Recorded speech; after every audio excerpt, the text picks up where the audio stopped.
Hey everyone, it's Christine Pedersen here to talk to you today about one of my favorite tips for newborn sleep, Napportunities is what I like to call this strategy for helping to teach babies to self-soothe at a very young age.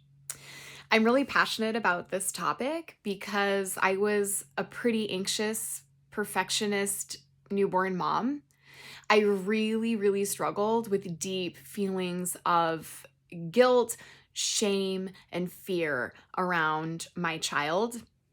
Everything, really. But when sleep began to become a pretty serious problem for my mental health around 4 to 5 months, I really struggled with how to teach my baby when there was so much fear inducing information out there about teaching kids sleep.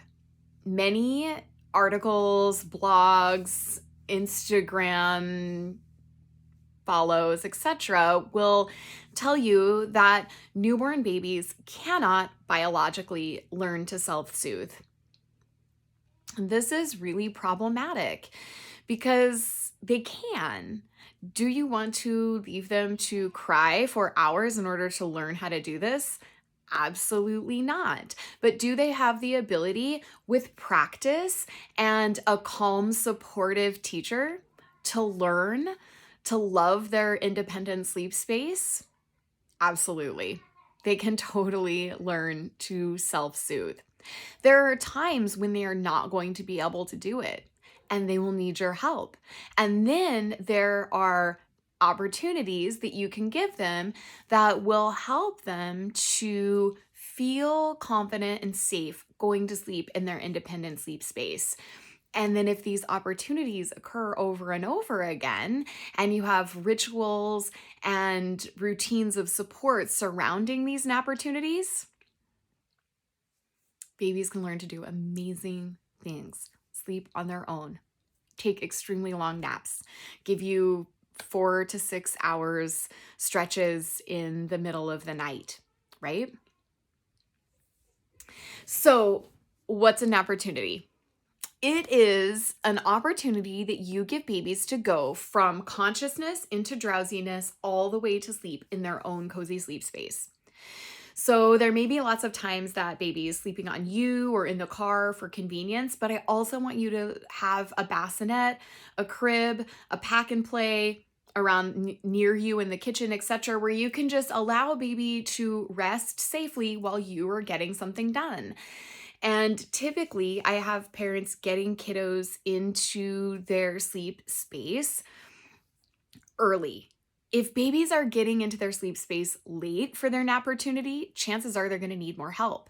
But if you go 45 minutes or an hour and you're thinking, baby's probably ready for a nap coming up here pretty soon, you might sing them a song and settle them in their crib with a hand on their belly, sing another song, and just notice if you see some tired signs. Maybe eye rubs or yawns will tell you, good, this baby is on their way to sleep.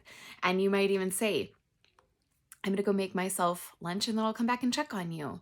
And you can go take care of what you need to take care of and then come on back and peek in. Some babies really need a dark space, so you can include that in your opportunity. Other kids' temperaments don't require that. But I like for parents to have a variety of sleep spaces around their house where they can try out independent sleeping, and you'll discover which sleep space, which environment, which spot feels the coziest and where your baby is the most comfortable and confident going to sleep. Once you find that, you can start using it more often. You may also find a time of day that is easier for your baby to go off to sleep independently. And then the other times of day, then they need your help, and that's okay. But don't allow a blanket statement like your baby will never learn to self-soothe or cannot self-soothe. They'll learn when they're ready. Deter you from creating a foundation of healthy sleep that your baby can then use later. Always go into parenting from a place of dedication and calm and confidence, and most importantly, trust in your baby's incredible ability. Innately, your child has the tools to self-soothe. Can you foster them? Absolutely. Will they use them all the time? No. So you know going into this, there are going to be times that work really well and there are going to be times that are a bust. And I'm not going to worry about that. I'm just going to keep providing these opportunities so that my baby can eventually learn these skills and we can all sleep really, really well when it's age appropriate. Thank you so much for joining me here. And if you have any questions about your baby's naps, please let me know. This is just one of the awesome tips that I talk about in the Mindful Parenting Newborn program that we have.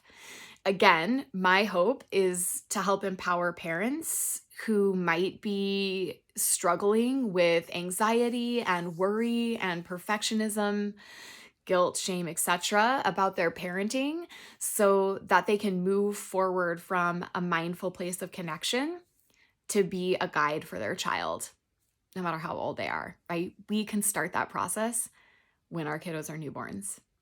So if you're curious about the newborn program, let me know. We've got some summer scholarships available coming up.